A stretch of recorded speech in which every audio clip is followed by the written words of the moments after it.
Hi friends, நம்ம இன்றைக்கி என்ன டாபிக் பார்க்க போகிறோன்னா ஆட்டுக்குடலை எப்படி சுத்தம் செய்கிறது, எப்படி கிரேவி செய்கிறது, அதில் உள்ள பெனிஃபிட்னு நான் உங்களுக்கு சொல்கிறேன்.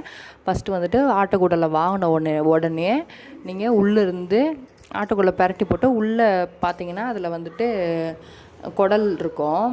அதுதான் கொஞ்சம் க்ளீன் பண்ணுறதுக்கு எல்லாருக்குமே சிரமம். ரெண்டாவது இந்த மேலே இருக்கிறதையுமே நல்லா நம்ம வாஷ் பண்ணி நம்ம எடுத்துக்கணும்.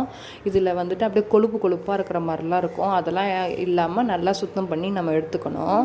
அந்த நீட்டாக இருக்க டியூப் மாதிரி இருக்க அந்த குடலை எப்படி சுத்தம் பண்ணுறதுன்னு நான் உங்களுக்கு காமிக்கிறேன். ஒரு தொடப்பக்குச்சி எடுத்து அது உள்ளே அப்படியே நேக்காக நான் காமிக்கிறத நீங்கள் பார்த்தாலே உங்களுக்கு புரியும். ஆட்டுக்குடலில் உள்ள பெனிஃபிட் நான் சொல்கிறேன். வயிற்று பிரச்சனையெல்லாம் சரி செய்யும். அல்சர், வயிற்று பிரச்சனை, குடல் பிரச்சனையை சரி செய்கிறதுக்கு இது ரொம்பவே யூஸ்ஃபுல்லாக இருக்குது. அதனால் வீக்லி ஒன்ஸ் எடுத்துக்கோங்க. ஆட்டுக்குடல் வேக வச்ச தண்ணியை நீங்கள் எம்டி ஸ்டொமக்கில் குடிக்கிறதுனால இந்த பிரச்சனைலாம் சரியாகும்.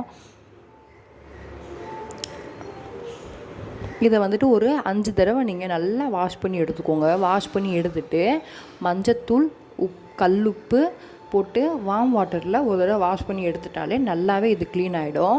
நான் வந்துட்டு ஒரு குக்கரில் செஞ்சால் ஒரு 3 விசில் வைப்பேன். இதுவே வந்துட்டு நான் பாத்திரத்தில் செஞ்சேன்னா ஒரு 40 நிமிஷம் நல்லா வேக வச்சு எடுத்துப்பேன்.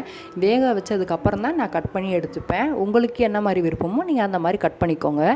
நான் அதுக்கு வந்துட்டு ஒரு தேவையான பொருளை உங்களுக்கு காமிச்சிருக்கேன். ஒரு பெரிய பாத்திரத்தில் எண்ணெய், பட்டை, லவங்கம், கடுகுலாம் போடலை, பட்டை, லவங்கம், சோம்பு இதெல்லாம் போட்டிருக்கேன். அப்புறம் வெங்காயம், இஞ்சி, பூண்டு, தக்காளிலாம் போட்டு நல்லா வதக்கிறேன்.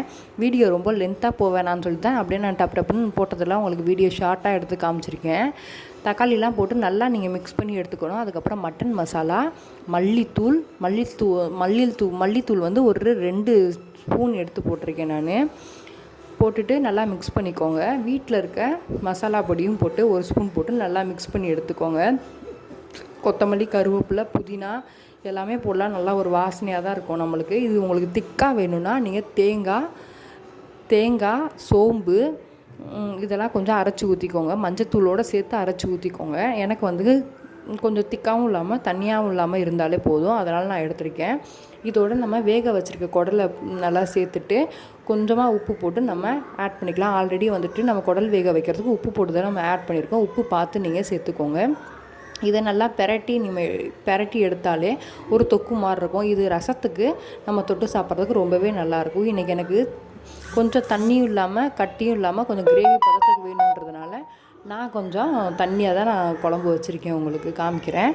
ஆட்டுக்குடல் வேக வச்ச தண்ணியை நீங்கள் எப்போயுமே வேஸ்ட் பண்ணிடாதீங்க.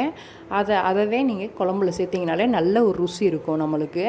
ஃபைனலாக நீங்கள் உப்பு சேர்த்திங்கன்னா தான் இன்னும் கொஞ்சம் டேஸ்ட்டாக இருக்கும். ஆட்டுக்குடல் நான் வேக வச்ச தண்ணியை உங்களுக்கு ஊற்றுறேன், காமிக்கிறேன் பாருங்கள். ஊற்றிருக்கேன்.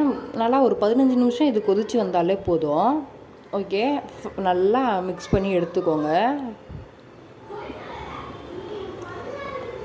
உப்பு காரெல்லாம் செக் பண்ணி பார்த்துட்டு நம்ம சாப்பாடு போட்டு நம்ம சாப்பிட போகிறோம். இந்த வீடியோ உங்களுக்கு யூஸ்ஃபுல்லாக இருக்கும்னு நினைக்கிறேன். நம்ம வீடியோ பிடிச்சிருந்துச்சுன்னா நம்ம வீடியோவை கண்டிப்பாக சப்ஸ்கிரைப் பண்ணிவிடுங்க. லைக் பண்ணுங்கள், கமெண்ட் பண்ணுங்கள். தேங்க்யூ.